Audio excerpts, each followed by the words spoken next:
तुम्हारे पति की अकाल मृत्यु हुई।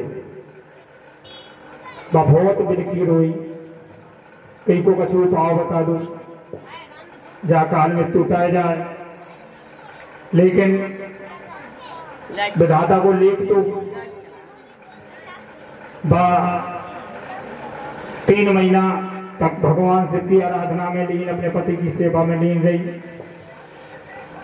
3 महीना बाद पति के संगे पुनः शिवधाम दर्शन करने निकली।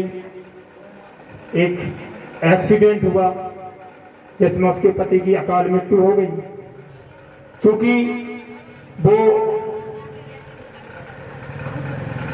उसके पेट में बच्चा पल रहा था, तो उसने अपने पति की मृत्यु देखी और वो बावरी हो गई, पागल हो गई।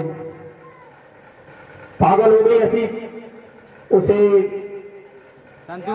चिंतन में शिव जी थे, तो भटकते भटकते शिवधाम पहुंच गई। वही मंदिर में रहती, पागलों की तरह बाजार में भटकती, रोती बिलकती, एक दयनीय स्थिति उसकी हो जाती है। फिर जो वहां पंडित पुजारी थे, कोई भी प्रसाद आता, कोई भी प्रसाद लेके आता, कोई भी प्रसाद चढ़ता तो उसे खिलाते।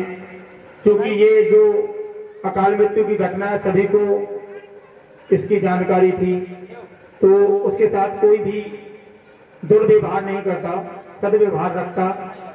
बावरी कोई नुकसान कर दे, किसी का कुछ तोड़ दे, कुछ मिटा दे, कोई कुछ नहीं कहता। उसको पकड़ के बस सीधा शिवधाम छोड़ दिया जाता था।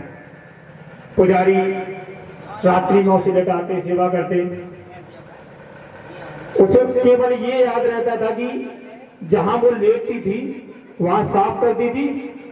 साफ करने के बाद वो निकल जाती थी बावरी। कहीं बेलपत्र तोड़ लाई, चढ़ा दिया, कहीं शंकर जी के ऊपर फूल चढ़ा दिए। जो स्मृति में आ गया, उसे जो ध्यान आ गया, सिर्फ उतना करती थी, बाकी बावरों की तरह घूमती रहती थी। धीरे धीरे समय निकला,